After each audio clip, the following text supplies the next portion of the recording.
This is the Global Economic Commodities Scrap Metal and Recycling Report by a Bentley Roll-Off Trailer and Lugger Truck, July 20th, 2020. COVID-19 update.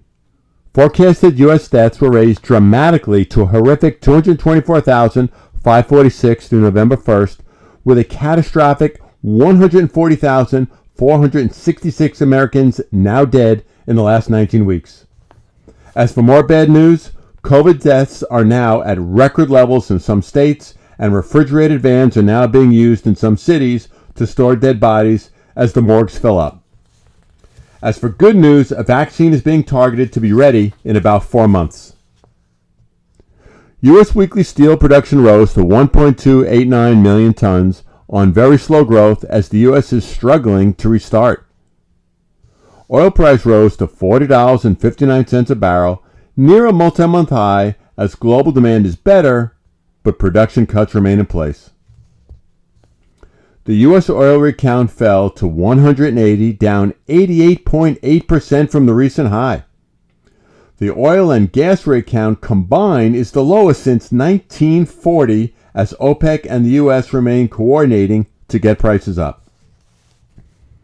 U.S. weekly oil production was steady at 11 million barrels a day, 2.1 million barrels off the recent high as the U.S. production cut commitment to OPEC remains and as U.S. drillers are under financial pressure. Iron ore rose to $110 a ton, near a one-year high as Chinese steel mill production remains strong. Scrap steel number one heavy melt export buying price Philly fell to $190 gross ton on good supply and moderate export demand. Scrap steel number one heavy melt fell to $193.33 on good supply and okay demand. There could be downward price pressure in August. Hot rolled coil steel fell to $22.90 a hundred on good supply and very slow growth in demand. Copper fell to $2.90 per pound, near a 15-month high as Chinese demand is accelerating. This remains a positive indicator, but it is leveling off. Aluminum fell to 73.32 cents per pound, which briefly spiked as demand remains just okay. China's GDP, their economic growth in the second quarter, grew 3.2% from Q1 negative growth of 6.8%. China is the first major industrial global economy back in a growth mode. They had a continued fall in retail sales, so there actually may be more government support from the Chinese headquarters.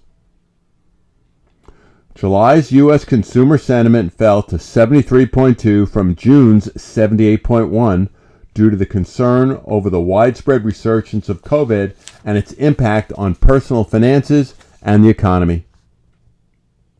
June's U.S. inflation rose 0.6% from May's 4.5-year low of 0.1% as food and home prices rose and gasoline and apparel prices fell.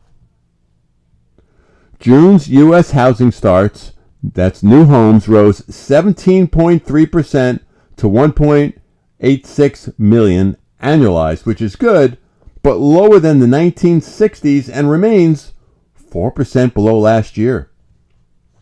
U.S. retail sales for June surged 7.5%, but lower than the record 18.2% in May as more businesses reopened.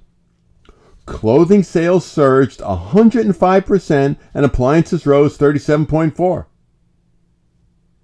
U.S. home 30-year mortgage rates fell to 2.98%, the lowest on record.